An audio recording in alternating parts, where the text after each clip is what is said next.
राजारामपुरी पोलिसांनी आज यादवनगर परिसरातल्या डोंबरवाड्यावर छापा टाकलेला आहे। तर त्या परिसरात आपण बघू शकतो की माझ्या मागं पोलीस गाड्या आहेत। त्या पोलीस गाड्यांच्यामध्ये सध्या बायकांना ज्या व्यवसाय पकडलेला आहे, तसेच शहर परिसरात असलेल्या या ठिकाणी बराचसाच आता तणाव निर्माण झालेला आहे। स्वतः पोलीस निरीक्षक माशा पाटील आणि त्यांच्या 2 फोर्स इथं दाखल झालेले आहेत।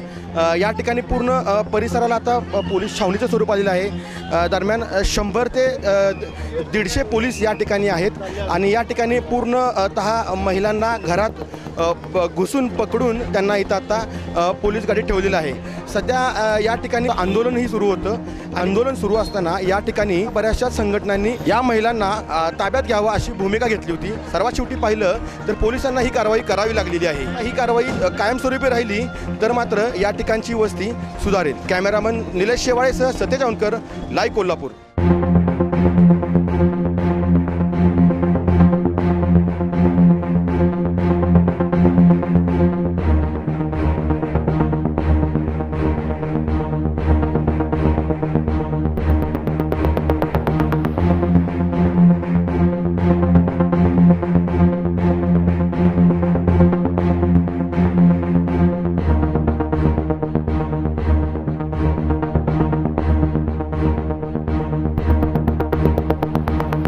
कोल्हापुरातील बंडखोर सेनेनं यापूर्वी आंदोलन केलं होतं की ह्या वस्तीमध्ये वेश्या व्यवसाय चालतो, अल्पवयीन मुलींना इथं आणलं जातं।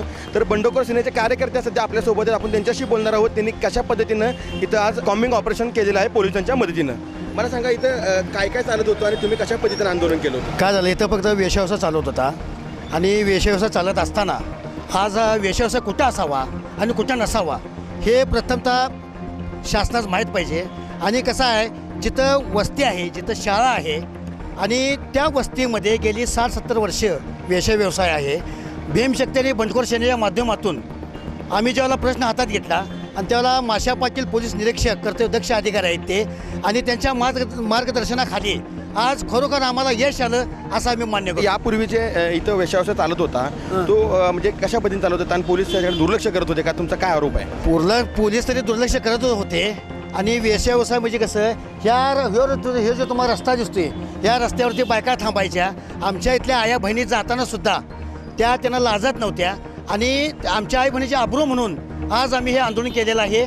आणि त्यांना हे फक्त हे पहिलीच येत नाही, हे कायम स्वरूपी बंद व्हावं हे असं आमचं विचार आहे आणि आम्ही पूर्णपणे मोडून काढणारच आणि ह्या डोंबरी समाजाला आम्ही न्याय मिळवून देणारच। तर हे होते बंडखोर संघटनेचे कार्यकर्ते। यांची अशी मागणी आहे की हे कायमस्वरूपी बंद व्हावं, जेणेकरून लोकांना या परिसरातल्या नागरिकांना होणारा त्रास आहे हा नक्की कमी होईल। कॅमेरामन निलेश शेवाळेसह सतेज औंधकर, लाईव्ह कोल्हापूर।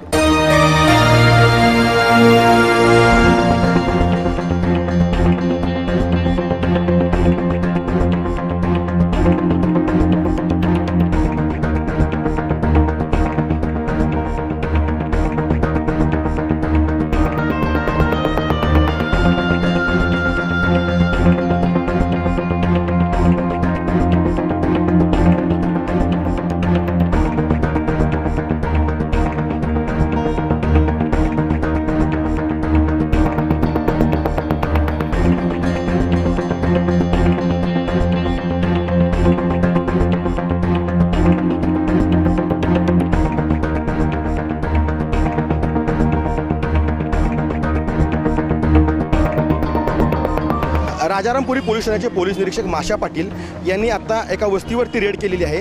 त्यांच्याशी आपण बोलणार आहोत की त्यांनी कशा पद्धतीने रेड केलेली आहे, काय केले आहे। पाटील साहेब, मला सांगा की कशा पद्धतीने आपण रेड केलेली आहे, काय उद्देश ठेवून रेड केलेली आहे? राजारामपुरी पोलीस स्टेशनच्या हद्दीत डोंबरवाडा भागामध्ये काही व्यक्ती स्वतःची घरं वेश्या व्यवसाय करता भाड्यानं देतात।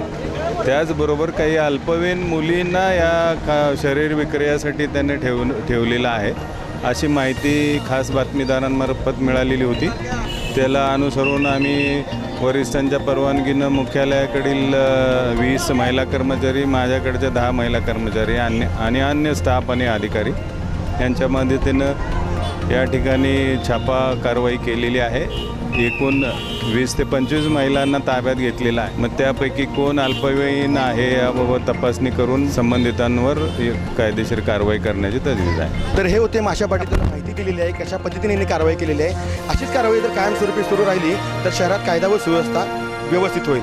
कॅमेरामन निलेश शेवाळेसह सतेज औंधकर, लाईव्ह कोल्हापूर।